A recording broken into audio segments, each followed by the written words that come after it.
నమస్తే, welcome to our channel. నేను మీరామ్. Telangana CM Revanth Reddy గారు ప్రధానంగా అమరావతిని హైదరాబాద్కి కంపేర్ చేస్తూ అటు చంద్రబాబు గారిని, నారా లోకేష్ గారిని పోలుస్తూ ఆయనకున్నటువంటి ఆ స్టేటస్ని ఆయన అందరి ముందు పెట్టారు. అయితే ప్రధానంగా రేవంత్ రెడ్డి గారు చేసినటువంటి వ్యాఖ్యలకు సంబంధించి మనతో మాట్లాడడానికి ప్రముఖ పొలిటికల్ అనలిస్ట్ కేఎస్ ప్రసాద్ గారు ఉన్నారు. ఆయనతో మాట్లాడదాం. సార్ నమస్తే. ఏమని చెప్తారు సార్ ఆయన వ్యాఖ్యలకు సంబంధించి? శంఖంలో పోస్తే కానీ తీరదం అవుదని, and certain things has to come from horse mouth అని ఇప్పుడు చిన్నప్పుడు చదివాం.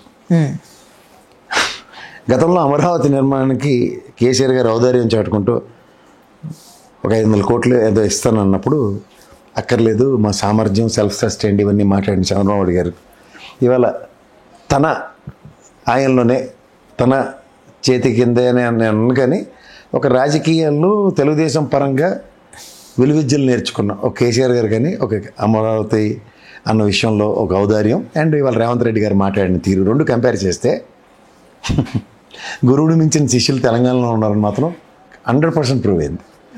ఆంధ్రప్రదేశ్లో తెలుగుదేశానికి ఉన్న నాయకులు వెసెస్ తెలంగాణలో కమిట్మెంట్తో ఉన్న నాయకులకి ఎప్పుడు కంపారిజనే. ఇంకొకసారి ఏమైందంటే చేవ కలిగిన నాయకులు తెలంగాణలో ఉన్నారని ఇది మాజీ తెలుగుదేశం వాళ్ళు, అది ముఖ్యంగా కేసీఆర్ రూపంలోనూ అండ్ ముఖ్యంగా రేవంత్ రెడ్డి రూపంలో ఉన్నారని ఖచ్చితంగా చెప్పొచ్చు. ఎందుకంటే ఆయన మాట్లాడిన మాటల్లో ఒక మంచి నడి వయస్కుడు అన్ని అనుభవాలు రంగరించి చేసే పని వెసెస్ లోకేష్ గారు మరీ చిన్నోడు, ఏజ్ బాగా ఎక్కువ ఉన్న చంద్రబాబు నాయుడు గారితో కంపేర్ చేస్తూ తన సామర్థ్యాన్ని బ్రహ్మాండంగా ఎలివేట్ చేసుకున్నాడు. దానికి తగ్గట్టు దావోస్ పర్యటనలో వాట్ ఈ గెయిన్డ్ వెసెస్ దావోస్ పర్యటనకి చంద్రబాబు గారు వెళ్ళి కూడా గుండు సున్నతో రావడం. నేను చిన్న చిన్న ఎగ్జాంపుల్స్ చెప్తాను. సో ఇట్లాంటప్పుడు ఒక మాటకి వ్యాలిడిటీ ఎలా ఉంటుందంటే అక్కడ ఏముంది ఏమీ లేదు అన్న దగ్గర ఇక్కడ అన్నీ ఉన్నాయి అన్నది ఎస్టాబ్లిష్ చేయడంలో చంద్రబాబు గారు చెప్పిన దానికన్నా చాలా అథెంటికేషన్ ఉందని చెప్పొచ్చు.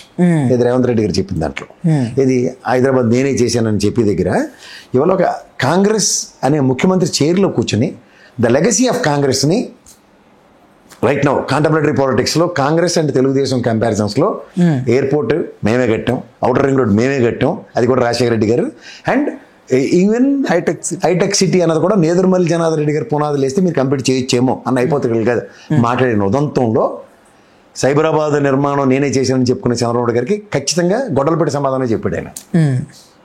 మీతో అయితే ఏం కాలేదు, మాతోనే అవుతుంది, అది కాంగ్రెస్తోనే అని చెప్తూ కాంగ్రెస్ని భుజం మీద తీసుకున్నాడు ఆయన. This is how a leader needs to emerge and establish. That's Revanth Reddy. చెయ్యింది క్లెయిమ్ చేసుకోవడం మెసెస్ మా వాళ్ళు చేశారన్నది ప్రైడ్ తీసుకోవడం. That is what Revanth Reddy is. So ఇవన్నిట్లోంచి ఏదైతే ఉంటుందో అన్న దగ్గర రాష్ట్ర రాజకీయాల యొక్క ముఖ చిత్రం సాధారణంగా రేవంత్ రెడ్డి గారిని చాలామంది డౌన్ సైజ్ చేస్తూ ఉంటారు. నేను ఒకటే విషయం చెప్తాను. ఎక్కడో ఒక జెడ్పీటీసీతో ప్రస్థానం స్టార్ట్ అయ్యి ఎమ్మెల్సీ అయ్యి ఇండిపెండెంట్గా తర్వాత బీఆర్ఎస్ పార్టీ తర్వాత తెలుగుదేశంలో అతన్ని తట్టుకోలేక చచ్చిపోయిన తెలుగుదేశం వాళ్ళని వదిలించుకోలేక రేవంత్ రెడ్డి గారిని వదిలించుకొని తెలుగుదేశం అని చెప్తాను నేను. Because that aggressions and the vibrations what Revanth Reddy use to have and is a planned character. He know what to aim, he know how to conquer. అది చాలా రేరెస్ట్ ఫినామినా. ఇది కేసీఆర్ గారికి కూడా అదే. కోపస్థ మండూకంలో ఇక్కడ ఉండి నన్ను వాడేస్తుంటే వాడించుకోబడేదానికన్నా నా ఒరిజినల్గా ఉన్న ఐడియాలజీని అలైన్ చేసుకుంటే ఎలా అన్న దగ్గర ఒక పరివర్తన తీసుకొచ్చి శాసించే స్థాయికి వచ్చాడు.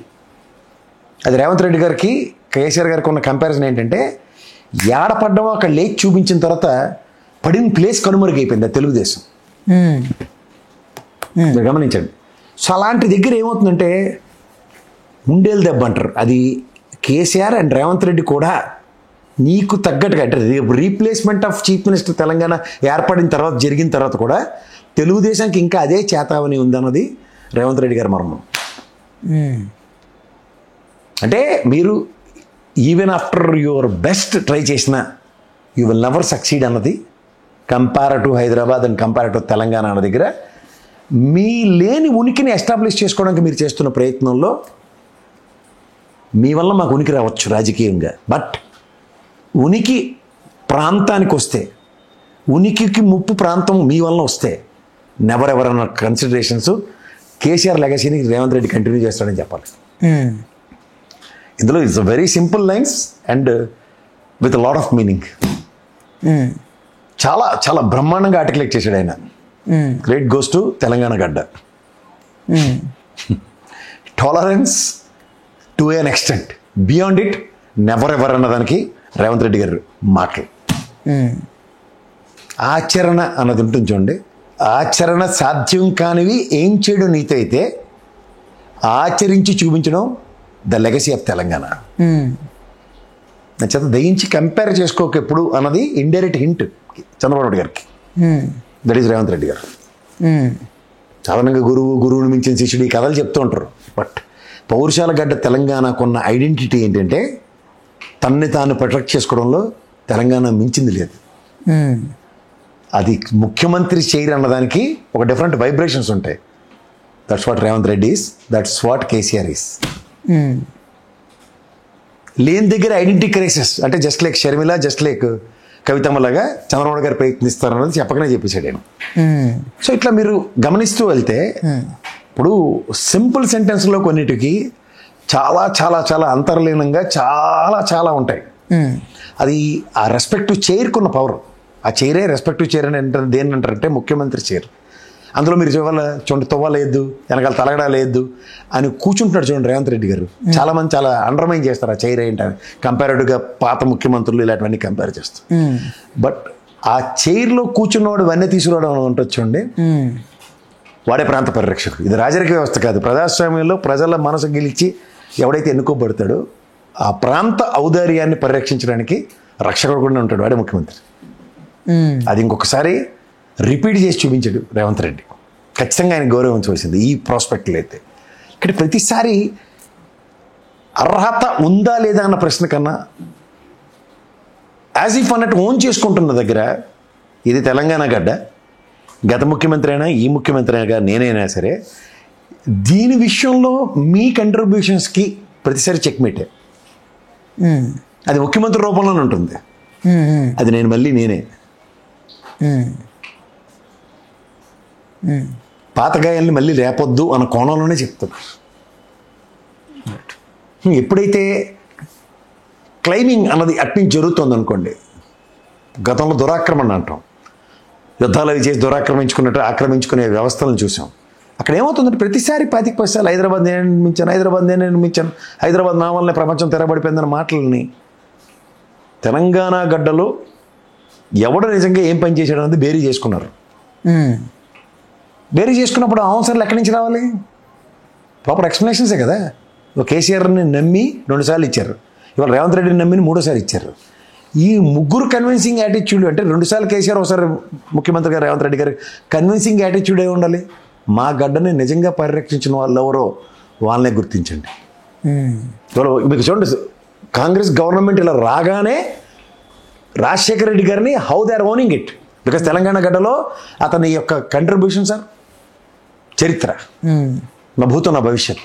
సో ఇక్కడ ఇప్పుడు ఎవరైనా ఉంటారు పలానా వాళ్ళ అబ్బాయి, పలానా వాళ్ళ లెగసీ అన్నది కాంగ్రెస్ పరంగా తెలియకుండానే రేవంత్ రెడ్డి గారు ఒక ఆచ్ఛాదం తీసుకొస్తున్నాడు. Is creating a shade of Rajasekhara Reddy garu. మీకు అర్థమవుతుందా? ఒక పార్టీ పరంగా what they need to claim అన్నదానికి ఓ డయాస్ని, ఒక షేడ్ని క్రియేట్ చేశాడు. That is Revanth Reddy. ఆ మాటల అర్థం పరమార్థం అదే. తెలియకుండానే సంబడీస్ మా ప్రాంతాన్ని ఓన్ చేసుకున్నాడు, ఓన్ చేసుకోవడానికి ప్రయత్నిస్తుంటే ఆ ముఖ్యమంత్రి చైర్ వైబ్రేషన్స్ ఇస్తుంది. That's what Revanth Reddy. Hello, Telugu రాజ్యం ఛానల్ చూస్తున్నారా? సామాజిక రాజకీయ జీవన చిత్రణే తెలుగు రాజ్యం. అతిశయోక్తులు అసత్యాలు ఉండవు. రాజకీయ కోణం కాదు, ప్రజా కోణమే కొలబద్ద. తెలుగు రాజ్యం వీక్షణ మీ ఉత్తమ అభిరుచికి నిదర్శనం.